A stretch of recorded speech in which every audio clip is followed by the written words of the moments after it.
안녕하세요. 신학적 성찰 세 번째 시간을 진행하도록 하겠습니다. 심리학의 신학적 재구성이라는 주제로 진행을 하도록 하겠는데요.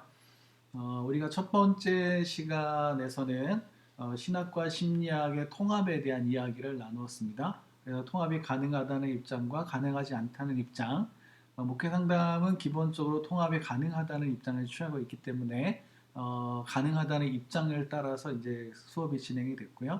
그리고 가능할 때 이제 신학을 우위에 둘 거냐, 심리학을 우위에 둘 거냐, 동등하게 볼 거냐라는 주제를 가지고 이야기를 했었고, 우리는 신학 우위에 신학과 심리학의 통합을 진행하는 것이 좋겠다는 이야기를 했었습니다. 자, 그리고 그런 신학 우위의 그 통합을 진행하는 과정에 있어서 신학적 성찰이 중요한데 그 신학적 성찰이 무엇이고 어떻게 해야 되는 것이냐.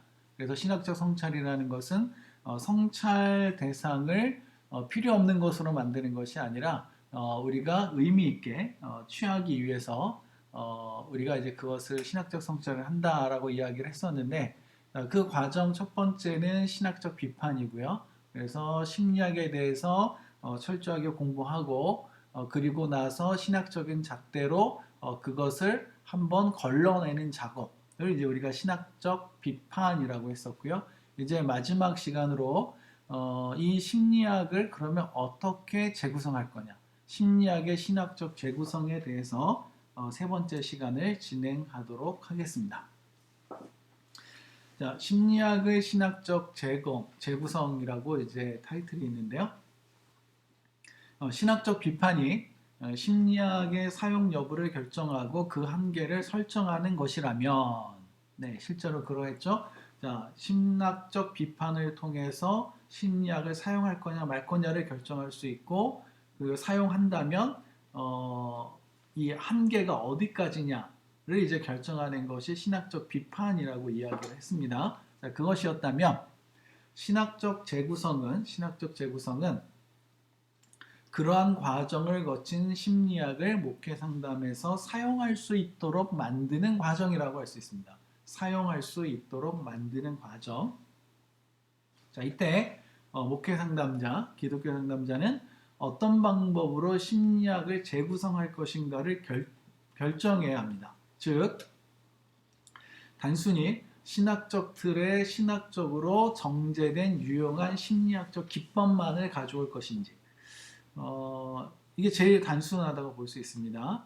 자, 신학적인 틀에다가 잘 걸러진 심리학적 기법만을 가져올 것인지, 아니면 심리학의 유용한 기법뿐만 아니라 철학적 전제나 체계까지 가져와서 신학의 체계와 결합할 것인지. 그래서 심리학이 가지고 있는 어떤 철학적 전제 그리고 체계까지 가져와서 신학과 결합할 것인지, 또는 심리학의 체계를 신학적으로 변형시켜 사용할 것인지를 결정해야 합니다. 그러니까 심리학의 체계를 신학적으로 바꿀 수도 있다는 거죠. 자, 일반적으로 제일 단순하게 하는 것은 첫 번째죠. 네, 첫 번째고, 그 다음에 우리가 좀 진지하게 할 수 있는 건 두 번째입니다. 두 번째고, 그러나 잘못될 가능성이 높은 것은 세 번째입니다. 세 번째. 자, 어느 입장에서 할 것인지에 대해서 우리가 잠시 후 살펴보도록 하겠고요. 자, 이때 신학적 비판을 거쳐 나온 결과물은 신학적 재구성을 위한 1차 자료가 되고요. 여기에 더해지는 신학적 요소들은 심리학의 신학적 재구성을 위한 중요한 자원이 된다고 볼 수 있습니다. 자, 신학적 비판을 거쳐서 나온 결과물은 심리학의 결과물을 가리키는 거죠. 자, 여기에다가 추가되는 신학적 요소들은 심리학의 신학적 재구성을 위한 중요한 자원이 된다고 말씀드리고 있는 겁니다. 자, 그렇다면 이제 세 가지 방법에 대해서 우리가 이제 살펴봐야 되는데요. 세 가지 방법에 대해서 먼저 신학적인 틀에 신학적으로 정제된 유용한 심리학적 기법만을 가지고 오는 경우를 보도록 하겠습니다. 자, 실제로 이러한 재구성은 다른 재구성의 방법들에 비해서 비교적 수월하다고 볼 수 있습니다. 신학적 비판이라는 단계를 통해서 모든 게 끝난 겁니다. 그래서 거기서 정제된 것만 가지고 오는 거죠. 이미 자기가 사용하고 있는 목회 상담의 틀에 신학적 비판 과정을 거친 새로운 심리학의 기법을 포함시키면 되기 때문에 그렇습니다. 우리가 이제 일반적으로 유용하게 쓸 수 있는 것들이 무엇이 있냐면 현실 치료에서 말하고 있는 WDP 체계가 있습니다. WDP 시스템이 있는데 이 방법론은 그냥 다른 거 다 빼고 방법론만 딱 빼서 가지고 오면 우리가 쓰는데 아무런 문제가 없습니다. 자, 당신이 원하는 것은 무엇입니까? 그것을 이루기 위해서 현재 무엇을 하고 있습니까? 당신이 지금 하고 있는 그 행위는, 그 일은 당신이 원하는 것을 이루는데 얼마나 도움이 될까요? 자, 그렇다면 이제 우리가 그것을 토대로 계획을 세워볼까요? 이렇게 네 가지 단계로 이루어지는 질문 기법은 그냥 질문 기법 자체이기 때문에 그냥 가져다가 쓰면 됩니다. 신학적으로 문제가 될 것이 하나도 없습니다. 물론 이제 어떤 분들은 다른 이야기를 할 수도 있지만 제가 보는 바에 의해서는 그러하다고 볼 수가 있겠고요. 그냥 내가 목회 상담을 할 때 그냥 여러 가지 방법 중에 하나로 가져오면 되고요. 현실치료에서 말하고 있는 WDP 시스템 같은 경우는 결국은 차이 분석에서 온 겁니다. 차이 분석. 그래서 그 이간이라는 사람이 하고 있는 방법론과도 유사한 틀이긴 한데요. 자, 어쨌든 그냥 기법만을 가져올 때는 특별히 문제가 없습니다. 해결 중임 상담에서도 마찬가지. 기법만 가져오는 건 문제가 없어요. 제가 목회 상담을 하면서 기적 질문을 쓴다든지 예외 질문을 쓴다든지 뭐 이런 질문들을 사용하는 뭐 대처 질문을 쓴다든지 척도 질문을 쓰는 이런 질문을 쓰는 것은 그냥 해결 중심 상담의 기법만을 가져오는 거니까 특별히 문제가 되지 않습니다. 뭐 철학적으로 특별히 문제가 없고. 자, 물론 이때 목회 상담자는 자신이 사용하고 있는 기존의 방법들과 새로운 심리학적 방법들이 서로 충돌하지 않도록 할 필요가 있습니다. 자, 충돌하지 않도록 할 필요가 있다 그랬는데, 자, 이것은 이제 나의 일관성과 관련된 겁니다. 상담을 하는 입장에서 다른 가치관이나 세계관이나 이런 것들이 내 안에서 동시에 작용할 수는 없다고 보는 건데요. 자, 어쨌든 상충될 경우 그것을 어떻게 기존의 것들과 조화를 이룰 것인지를 고려한 후에 사용하면 되겠습니다. 자, 그런데 여기서 이제 하고 싶은 말이 뭐냐면 내가 가지고 있는 철학적 체계는 문제가 없습니다. 네, 이미 큰 틀 안에 가지고 있는 거고요. 이제 방법론은 다양한 철학적 체계를 가지고 있을 수 있습니다. 근데 중요한 것은 상황성이라는 거예요. 상황성. 자, 내담자와 상담을 하는 가운데 이 사람은 지금 이런 상황에 있고 여기에 적합한 기법은 이거구나 하면 그걸 쓰면 되는 겁니다. 나는 이렇기 때문에 난 이런 걸 쓸 수 없어. 이런 입장이 아니고요. 자, 방법론, 기술에 있어서만큼은 상황에 적절하게 우리가 다양한 기법들을 사용할 수 있습니다. 즉, 이미 신학적 비판을 거친 심리학적 기법을 효과적인 측면에서 실용적 차원을 한 번 더 점검한 후에 사용하면 되는 건데요. 조금 전에 말씀드렸던 뭐 해결 중심의 질문 기법이라든지 아니면 현실 치료가 가지고 있는 이 상담하는 그 과정에 대한 것이라든지 이런 것들은 그냥 상황에 맞게 적절하게 우리가 사용할 수 있습니다. 뭐 신학적으로 특별히 문제가 되지 않는다면 심리학의 기술들은 그대로 가져오는데 문제가 없겠습니다. 그런데 그 기술이 단순하게 질문 기법이나 의사소통이 아니라 특정한 종교나 특정한 사상의 철학적 전제가 담겨 있는 것이라면 그때는 우리가 좀 조심할 필요가 있습니다. 왜냐하면 틀이라는 건 결국은 사상을 요약해 놓은 거라고 볼 수 있습니다. 여러분들이 신학적 틀을 가지고 상담을 하면 그냥 상담처럼 보여도 신학인 겁니다. 그런데 다른 틀을 가지고 상담을 하면 내가 아무리 신학자라 하더라도 내담자는 다른 틀에 익숙해질 수밖에 없습니다.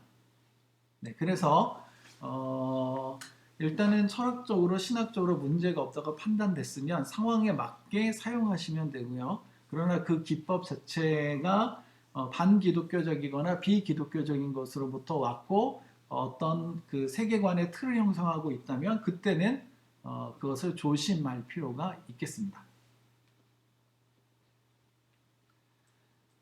그 다음 심리학의 유용한 기법뿐만 아니라 철학적 전제나 체계까지 가져와 신학의 체계와 결합하는 경우가 있습니다. 자, 이러한 재구성의 방법은 심리학에 대한 신학적 이해뿐만 아니라 신학에 대한 좀 더 철저한 이해를 필요로 합니다. 왜냐하면 신학적 비판을 통해서 검토된 심리학의 내용이나 체계를 포함할 수 있는 신학적 개념이나 틀을 새롭게 고안해야 되기 때문에 그렇다라고 볼 수 있습니다. 자, 물론 목회 상담자가 기존에 가지고 있었던 개념이나 상담의 틀이 새롭게 신학적 비판을 거친 심리학과 상충되지 않는다면 문제가 없습니다. 문제가 없습니다. 그러나 그렇지 않을 경우 목회 상담자는 새로운 심리학의 내용이나 체계를 포함할 수 있는 보다 폭넓은 신학적 소양을 갖추고 있어야 합니다. 자, 심리학의 기법만 가져오는 건 제일 쉬운 단계입니다. 그러나 그 철학적 전제나 체계까지 가져온다는 것은 좀 더 어려운 거라고 볼 수 있고요. 근데 그 철학적 전제나 체계가 신학적 체계와 문제가 다르지 않다면, 내가 가지고 있는 체계가 다르지 않다면 그냥 가져오면 됩니다. 그러나 이게 이제 좀 다르다면 그때는 이제 많은 고민을 필요로 한다는 것이죠. 그 목회 상담 중에 심리학 이론을 차용하는 목회 상담 이론들이 꽤 많이 있습니다. 그래서 게슈탈트 목회 상담, 인지행동 목회 상담, 또는 해결 중심 목회 상담, 이런 다양한 상담의 영역들이 있는데 이 경우가 바로 철학적 전제나 체계까지 가져온 경우라고 볼 수가 있겠습니다. 그리고 이때는 이제 특히 주의가 필요하다라고 보시면 되겠는데요. 또 이 경우는 잘못하면 모양만 신학인 경우가 될 수 있는데요. 무슨 얘기냐면, 자, 해결 중심 목회 상담을 가지고 왔습니다. 해결 중심 상담 이론을 가지고 왔습니다. 목회 상담에. 그러면 일단은 이제 해결 중심의 철학적 전제나 체계들을 이제 신학적으로 검토해 볼 필요가 있겠죠. 그래서 쭉 검토해 봤더니 문제가 없어요. 네, 그러면 그 철학적 전제나 체계를 가지고 올 수 있습니다. 그리고 그 안에는 방법론이라는 게 있는데 해결 중심의 방법론은 문제가 없어요. 그럼 가져오기로 결정이 됐어요. 자, 그러면 그렇게 가져왔을 때 이것을 신학이라고 해야 되냐, 심리학이라고 해야 되냐, 이 문제가 남습니다. 자, 기존의 틀도 잘 가져왔고 다 가져왔는데 부정적으로 생각한다면 그냥 심리학에다가 신학의 옷만 입혀놓고 이건 신학이야 라고 말하는 건 아닌가 라는 생각이 들 수 있는 게 바로 이 경우에 해당된다고 보시면 되겠습니다. 그 목회 상담이 되려면 철학이나 어떤 시스템뿐만 아니라 상담 방법론에 있어서도 신학적일 필요가 있는데요. 이제 모든 것이 심리학에서 왔다면, 모든 상담의 과정이나 방법이 심리학에서 왔다면 과연 옷만 바꿔 입는 것이 그걸 신학적이라고 할 수 있을 것인가? 쉽게 표현하면 심리학을 빼고는 상담이 안 된다면, 그것을 신학적인 것이라고 할 수 있는가라는 고민에 빠져들게 됩니다. 물론 저희가 지금 하고 싶은 얘기는 이런 거죠. 자, 심리학을 신학적으로 비판해서 문제가 없으면 그대로 취할 수 있다는 전제를 가지고 있는 겁니다. 자, 그런 차원에서 볼 때 기법만 취하는 게 제일 단순한 거고 철학적 전제나 체계까지 취하는 게 좀 더 복잡한 건데, 여기까지 했으면 우리는 잘했다라고 할 수 있습니다. 잘했다라고 할 수 있기는 하지만 과연 그렇다고 해서 그것을 신학적이라고 할 수 있나라는 물음표에 대해서는 예스라고 말하기가 쉽지 않다는 거죠. 왜냐하면 심리학적인 것을 제거하고 나면 아무것도 안 남기 때문에 그렇습니다. 아무것도 남지 않기 때문에. 그래서 신학과 심리학의 통합 논쟁에 있어서 특히 이제 정체성과 관련된 논쟁에 있어서 여기까지의 작업은 좋고 중요하기는 하지만 정체성 확립에는 정체성을 강화하는 데는 도움이 그렇게 안 될 수도 있겠다라고 판단을 하게 되는 거죠. 자, 그러면 이제 제일 복잡한 단계로 넘어가 보도록 하겠습니다. 심리학의 체계를 신학적으로 변형시켜 사용하는 경우가 있습니다. 자, 이 재구성은 가장 어려우면서도 가장 위험한 재구성의 방법이라고 할 수 있습니다. 자, 가장 어렵다고 하는 이유는 뭐냐 하면, 자, 이러한 재구성을 위해서 심리학에 대한 철저한 이해와 신학에 대한 철저한 이해가 필요하기 때문입니다. 그래서 자, 심리학을 공부하고 그것을 신학적으로 걸러내고 이제 그 결과물과 신학이 이제 합쳐지는 건데 특히 이제 신학적으로 변형을 시켜야 되는데 신학이 제대로 갖추어져 있지 않으면 신학이 제대로 갖추어져 있지 않으면 그것을 재구성할 수 없습니다. 자, 한쪽이라도 부족하면 안 되는 거죠. 자, 가장 위험하다고 말하는 이유는 이러한 재구성의 방법이 결과적으로 신학도 아니고 심리학도 아닌 제3의 무엇을 만들어낼 수 있다는 사실입니다. 이것도 저것도 아닌. 물론 이러한 재구성의 결과물이 제3의 무엇이 되어야 하는 것은 맞죠. 맞지만 신학에서도 인정할 수 없고 심리학에서도 인정할 수 없는 것이라면 그것은 잘못된 것이 분명하다고 말할 수 있겠습니다. 자, 이제 그 예를 들도록 하겠는데요. 일단은 뮤리얼 제임스라는 사람이 있습니다. 뮤리얼 제임스. 이 사람은 심리학자입니다. 심리학자인데 이 사람이 쓴 교류 분석 책에 보면 교류 신학이라는 파트가 나옵니다. 교류 신학이라는 파트가 나오는데 읽다 보면 이게 신학인지 교류 분석인지 이제 고민이 될 때가 있습니다. 실제로는 교류 분석의 체계를 가지고 신학화하는 시도를 한 것인데요. 신학화한 것인데 그래서 이분이 일단은 이제 교류 분석학자로서 교류 분석에 대한 충분한 소양이 있는 분입니다. 근데 문제는 이분에게는 신학적 소양이 부족하다는 거죠. 그래서 교류 분석을 신학화하기는 했으나 수용하기는 좀 곤란한 수준의 신학화 작업이 이루어졌다라고 말할 수 있겠습니다. 교류 분석은 미국의 그 주요 교단에서 채용했던 심리학 이론입니다. 가장 이제 광범위하게 사용됐던 심리학 이론이라고 할 수 있고요. 그리고 또 교류 분석 체계는 그래서 그런지 신학자들에 대한 언급이나 신학에 대한 언급들이 종종 등장합니다. 다른 말로 하면 교류 분석을 했던 사람들 대부분이 기독교인이었다는 거죠. 자, 어쨌든 그래서 교류 신학이라는 걸 제시를 했는데 여러분들 읽어보시면 이게 뭔가라는 생각이 듭니다. 이게 뭔가. 자, 긍정적인 예로 오든의 교류 신학을 들 수 있다고 언급을 했습니다. 제가. 그런데 그 안에 포함되어 있는 로마서를 교류 분석의 시각에서 재기록한 부분은 신학도 아니고 심리학도 아닌 제3의 무엇으로 비춰질 수 있습니다. 자, 무슨 말씀이냐 하면 토마스 오든이라는 사람이 게임 프리라는 책을 저술을 했습니다. 교류 분석이라는 심리학 이론을 신학적 관점에서 쓰고 있는 거죠. 그런데 그 책의 마지막에 가면 로마서에 대한 그 재구성이 나오는데 로마서를 교류 분석의 개념을 가지고 용어를 가지고 재서술한 겁니다. 재서술한 거예요. 그러니까 뭐 I'm okay, you okay, 뭐 자아 상태가 어떻고 뭐 이런 교류 분석의 수많은 이론들을 가지고 로마서를 다시 써버렸습니다. 근데 그러고 났더니 이게 뭐지? 이게 그 로마서 맞나? 맞긴 맞아. 이게 뭐지?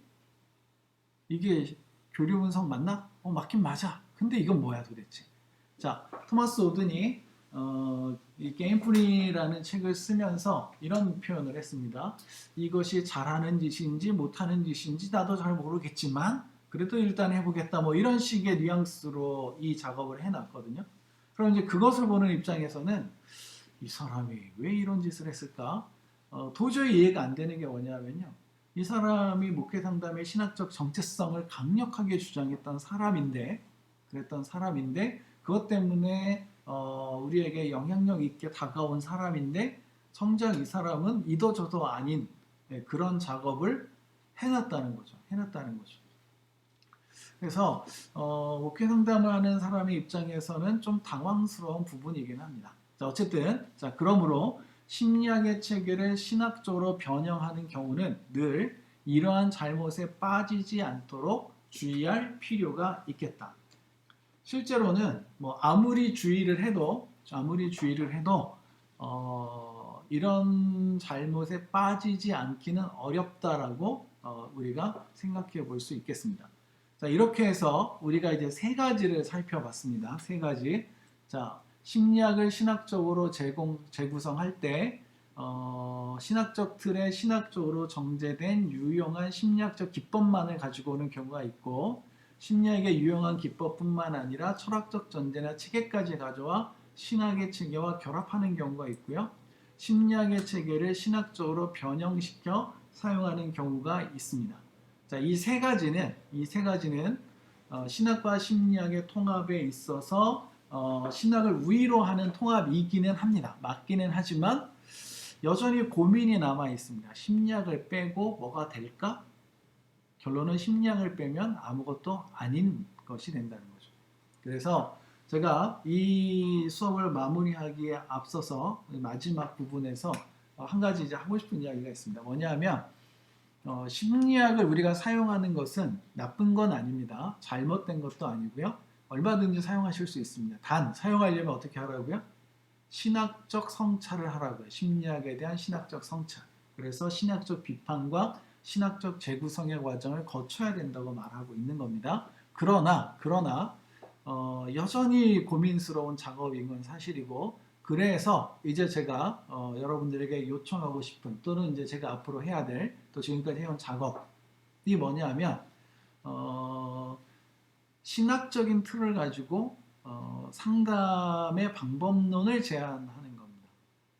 실제로 드보라 헌싱거라는 여성 목회 상담학자가 칼케돈 신조를 가지고 목회 상담의 방법론을 제시한 바가 있습니다. 뭐 이거는 누가 봐도 신학인 거죠. 그러나 이제 그 안에 이제 다양한 심리학적인 접근들이 들어가 있어서 좀 이제 조금 혼란스러울 수도 있지만 기본적인 틀은 신학에서 가지고 온 겁니다. 그 다음에 이제 그 리뎀티브 상담이라는 게 있는데 이것은 이제 구속 신학의 틀을 가지고 상담의 방법론을 제안한 겁니다. 자, 상담 이론이나 상담 제공 이런 모든 걸 다 배제할 수는 없지만 틀이 가치관, 세계관, 뭐 전제 아니면 이제 상담의 방법론까지 다 신학에서 나온 거죠. 자, 이렇게 방법론이 신학에서 나오면 내가 상담을 하든 뭘 하든 다 신학적일 수 있습니다. 그런데 방법론이 신학에서 나오지 않으면 아무리 신학적 성찰을 거치고 아무리 내가 훌륭하게 상담을 하더라도 여전히 심리학적인 틀 안에 갇힐 수밖에 없다는 겁니다. 자, 이제 우리는 목회 상담을 공부하는 학생들입니다. 그래서 일단은 신학에 대한 기본적인 지식을 갖추고 있거나 갖추게 될 거고요. 또 심리학에 대한 관심을 가지고 있고 또 상담을 연구하는 사람들이 있다면 심리학적인 기본적인 소양을 갖추고 있을 수 있습니다. 그러나 우리가 이제 목회 상담자로서 역할을 충실하게 앞으로 하고 싶다라고 생각이 드시면 그냥 단순하게 어떻게 할까 이 정도 수준이 아니라 우리의 것을 가지고 방법론을 어떻게 재구성해낼 수 있을까를 고민하는 게 필요하리라고 봅니다. 그러려면 상담적인 관점에서 신학을 볼 수 있는 눈도 사실상 필요합니다. 그리고 우리가 가지고 있는 자원들, 상담의 방법으로 쓸 수 있는 자원들을 찾을 수 있는, 볼 수 있는 능력도 필요한 거고요. 그것을 이제 변형시키는, 상담의 체제로 바꾸는 그런 능력도 우리에게 필요하다고 볼 수 있겠죠. 그래서 그런 측면들이 우리 안에서 이루어진다면 우리가 좀 더 기독교적인 또 신학적인 그런 목회 상담을 할 수 있지 않을까 싶습니다. 수고하셨습니다.